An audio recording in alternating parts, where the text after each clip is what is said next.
Hi friends, ఈరోజు మనము calibration అంటే ఏమిటి, దానివల్ల అంటే క్యాలిబ్రేషన్ చేయడం వల్ల ఏమి ఉపయోగం ఉంటుంది, దానివల్ల నష్టాలు కూడా ఉంటాయి, అవి కూడా చెప్తాను. ఇంకొకటి అండి, మీకు ఉదాహరణతో ఒకటి ఇన్స్ట్రుమెంట్ తీసుకొని ఏ విధంగా చేయాలి అనేది కూడా చెప్తాను. ఓకే, ఒకటి అండి, నేను ఇప్పుడు వీడియోలు చేస్తున్నాను, చూడండి, వీడియో పూర్తిగా చూడండి, మీకు అర్థమవుతుంది. ఇంకొకటి, వీడియో చూస్తున్నారని సబ్స్క్రైబ్ చేసుకోలేదు, సబ్స్క్రైబ్ చేసుకోండి, వీడియో పూర్తిగా చూడండి. ఓకేనా? ఇప్పుడు చూద్దాం క్యాలిబ్రేషన్ నుంచి. క్యాలిబ్రేషన్ అంటే ఏమిటి అనేది. ఓకే, మనం ఇంతకుముందు చూసింటాం, పూర్వకాలం ఎక్కువగా ఇలాంటి త్రాసులు ఉపయోగిస్తుంటారు. ఓకేనా? అంటే మనకు ఇక్కడ క్లియర్గా తెలుస్తుంది, అంటే వెయిట్ మనకు ఫిజికల్గా మనకు కంటికి కనిపిస్తుంటుంది ఎక్కడ ఎర్రర్ ఉంది. మనకు దీనిలకు ఇంతకుముందు చూసింటారు, చిన్నది నీకు వెయిట్ ఏదైనా తేడా అంటే వెయిట్ కడుతుంటారు, చిన్నవి, ఒక చిన్న నట్టు కానీ ఒక సైడ్ ఎక్కువ ఉంది అనుకోండి, చిన్న నట్టు కట్టేసి పెడుతుంటారు. ఓకేనా? అలాగే ఇప్పుడు మనకు అలాంటివి లేవు, తక్కువ, మీకు చిన్నవి ఉంటాయి, వెయిట్లు వేస్తుంటారు కదా ఫ్రూట్స్ కాడ, అందు ఉంటుంది అలా ఇలాంటిది త్రాసు, కానీ ఇలాంటివి యూజ్ చేయరు. ఓకేనా? ఇప్పుడు ప్రజెంట్ అంతా స్కేలింగ్లు ఉపయోగిస్తుంటారు. ఇవి కూడా మనకు వెయిట్ వేస్తుంటాం కదా, జీరో చేసినప్పుడు జీరో వస్తుంది, కానీ కొంచెం ఎర్రర్ ఉండవచ్చు, అంటే ఇంటర్నల్గా ఎర్రర్ ఉంటుంది. వాటిని కరెక్ట్, ఇప్పుడు స్టాండర్డ్ వెయిట్స్ ఉన్నాయి కదా, మనకు రాళ్ళు ఉంటాయి కదా, ఆ స్టాండర్డ్ వెయిట్ పెట్టినప్పుడు 1 kg పెట్టినప్పుడు 1 kg రావాలి, అట్లా 10 kg పెట్టినప్పుడు 10 kg, ఇది 50 kg అనుకో, 50 kg పెట్టి మ్యాక్సిమము చెక్ చేయాలి 50 వస్తుందా రాలేదా. నెక్స్ట్ ఏం లేనప్పుడు జీరో ఉండాలి, జీరో అంటే మనం టేర్ చేసేస్తాం. ఓకే, దానికి కరెక్ట్ వాళ్ళకు కూడా సర్టిఫికేట్ ఇస్తారు, మనకు సీల్ వేస్తారు, ఓపెన్ చేయకోకుండా, అది అడ్జస్ట్ చేయకోకుండా సీల్ వేస్తారు. అది మనం సర్టిఫికేట్ మనం తీసుకున్నప్పుడు వాళ్ళు సీల్ వేసి సర్టిఫికేట్ వేసి ఇస్తారు. అవి స్టాండర్డ్గా వాళ్ళకు ఐఎస్ఓ సర్టిఫికేట్ ఆథరైజేషన్ ఉంటుంది కాబట్టి వాళ్ళు వేసి ఇస్తారు, అలాంటివి యూజ్ చేయాలి. ఓకేనా? ఇప్పుడు మనకు అనలైజర్స్ చేస్తుంటాం కదా, అనలైజర్స్ క్యాలిబ్రేషన్ కంపల్సరీ చేయాలి, లేదంటే వాల్యూ ఎర్రర్ వస్తుంది. అంటే ఎర్రర్ అంటే మనకు తేడా వస్తుంది, అంటే క్యాలిబ్రేషన్ అనేది ఎలాగనో మీకు ఉదాహరణతో చూద్దాం ఇప్పుడు. ఓకేనా? వే ఫీడర్స్, స్వాలిఫో ఫీడర్స్, బిన్ వెయిట్. ఇప్పుడు ప్రెజర్ ట్రాన్స్మిటర్స్, ఇప్పుడు ప్రెజర్ ట్రాన్స్మిటర్ ఉన్నాయి, డిపి ట్రాన్స్మిటర్స్ ఉన్నాయి. మనం ఎప్పుడైనా కానీ ట్రాన్స్మిటర్ బిగించినప్పుడు ఎక్కడన్నా కానీ 90 degreesలో ఉండేటట్లు అలైన్మెంట్ చేసుకోవాలి, అంటే ఫిక్స్ చేసుకోవాలి. అది లేదంటే ఏమవుతుందంటే డయాఫామ్ లోపల డయాఫామ్ ఉంటుంది కదా, కొంచెం యాంగిల్ ఉండడం వల్ల వేరియేషన్ ఉంటుంది అన్నమాట. ఓకే, ఫ్లో కంట్రోల్ వాల్వ్స్ అవి కూడా మనకు ఎంత సెట్ పాయింట్ ఇస్తే అంత ఓపెన్ అవుతుందో లేదా అనేది చెక్ చేసుకోవాలి. ఇప్పుడు ఉదాహరణకు చూద్దాం, ఒక ప్రెజర్ ట్రాన్స్మిటరు తీసుకుందాము.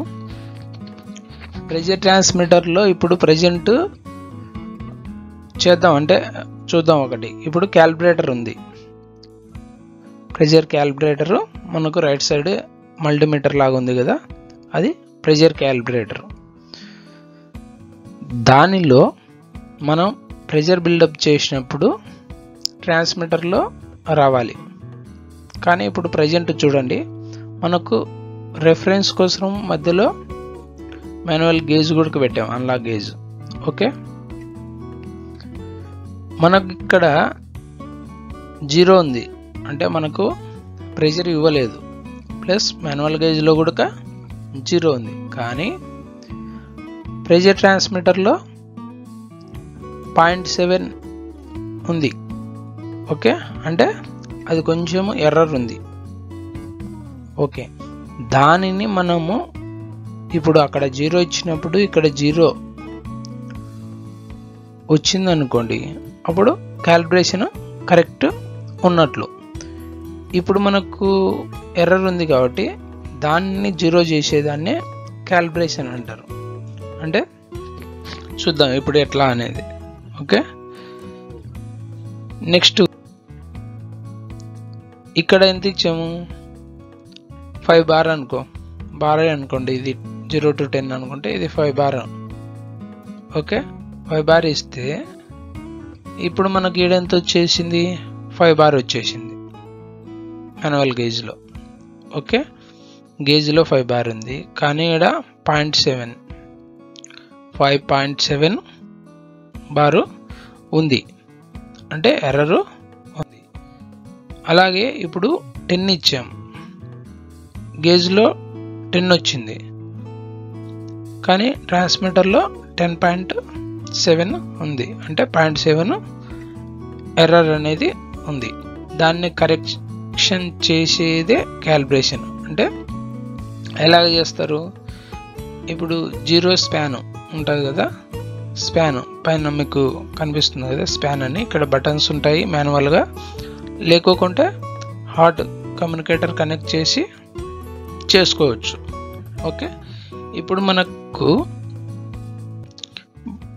7 ఉంది కదా, ఫస్ట్ 0 చేద్దాం. అంటే ఇక్కడ 0 ఇచ్చాము, గేజ్లో 0 ఉంది, ఇప్పుడు ఇక్కడ 0 ప్రెస్ చేస్తే 0 అయిపోయింది. ఓకే, లెఫ్ట్ సైడ్ ఇక్కడ 0 ఉంది కదా, బటన్ ప్రెస్ చేసినా, లేకోకుంటే హార్ట్ కమ్యూనికేటర్ కానీ ప్రాపీ బస్ అయితే మనకు డైరెక్ట్ అక్కడే చేసుకోవచ్చు. అంటే మన కంట్రోల్ రూమ్లో నుంచే చేయవచ్చు ఇక్కడ ఇచ్చేసి. ఓకే, ఇప్పుడు 0 చేసాం. అలాగనే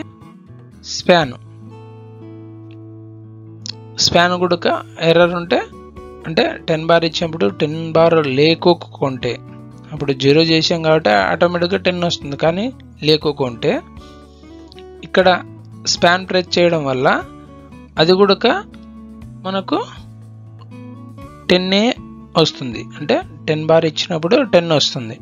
అంటే ఈ విధంగా, అంటే క్యాలిబ్రేషన్ అంటే ఇదే విధంగానే వేయింగ్ సిస్టమ్స్, నెక్స్ట్ ఏవైనా కానీ, అంటే weighing systems, pressure transmitter, temperature transmitters. Okay, మనము డిస్ప్లేలు పెడుతుంటాం, అంటే ఒక టెంపరేచర్ కానీ ఏదో 4 to 20 mA డిస్ప్లేస్ ఉంటాయి. మనకు వాల్యూ CO ఇంత రావాలి, డిస్ప్లే కావాలి, మనం 4 to 20 mA ఇస్తాం. ఆ ఎర్రర్ కూడా 4 to 20 mA ఎర్రర్ ఎలాగ సెట్ చేయాలి, ఇలాగనే 4 mA ఇచ్చినప్పుడు ఎంత వస్తుంది, 20 mA వచ్చినప్పుడు ఎంత వస్తుంది, అవి అడ్జస్ట్ చేసుకోవాలి. ఈ విధంగా క్యాలిబ్రేషన్ అంటే ఇది అన్నమాట. అంటే మనకు స్టాండర్డ్ క్యాలిబ్రేషన్స్లో ఏ విధంగా ఉందో సేమ్ మన ఇన్స్ట్రుమెంట్ ద్వారా కూడా అదే చూపించాలి, లేదంటే అది ఎర్రర్ ఉన్నట్టు దాన్ని క్యాలిబ్రేట్ చేస్తాం. ఇప్పుడు స్టాండర్డ్ క్యాలిబ్రేషన్స్ అవి ఆల్రెడీ క్యాలిబ్రేట్ అయ్యి మనకు ISO సర్టిఫికేట్ అయ్యి ఉంటుంది, అంటే మన దగ్గరకు వచ్చి వాళ్ళు ఇయర్లీ చేసిపోతారు. అంటే మనం పిలిపించుకొని ఆ ఇన్స్ట్రుమెంట్స్ అన్నీ క్యాలిబ్రేషన్ చేపించి మనకు దానికి సర్టిఫికేట్ ఉంటుంది. అందువల్ల మనము అవి కరెక్ట్ ఉంటాయి, ఏదన్నా రాంగ్ ఉంటే వాళ్ళు కరెక్ట్ చేసి అవి క్యాలిబ్రేషన్ చేసి వెళ్తారు. ఓకే, ఈ విధంగా మనకు క్యాలిబ్రేషన్ చేసే విధానం. ఓకే, ఓన్లీ మీకు ఉదాహరణకు ప్రెషర్ చూపించాను, అలాగే టెంపరేచర్స్, డ్రాఫ్ట్ పాయింట్లు, లేదా weighing systems, bin weighings, flow feeders, ఎంత వెళ్తుంది ఎంత అనేది కరెక్షన్ ఉంటుంది. SFFలలో అయితే రాలిఫర్ ఫీడర్స్లో కరెక్షన్ ఇస్తాం, అంటే డ్రాఫ్ట్ టెస్ట్ తీసుకొని వే ఫీడర్స్ అనేవి కరెక్షన్ అనేది ఇస్తాం. బిన్ వేయింగ్వి డైరెక్ట్ మనకు ఎంత ఉంటే అంత ఇచ్చేస్తాం.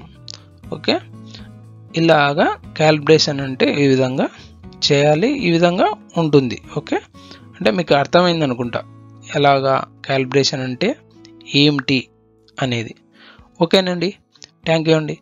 మీకు ఈ వీడియో నచ్చినట్లయితే లైక్ చేయండి, షేర్ చేయండి, సబ్స్క్రైబ్ చేసుకోండి. అంటే వీడియో చూస్తున్నారు కానీ సబ్స్క్రైబ్ చేసుకోవడం లేదు. ఓకే, సబ్స్క్రైబ్ చేసుకోండి. Thank you.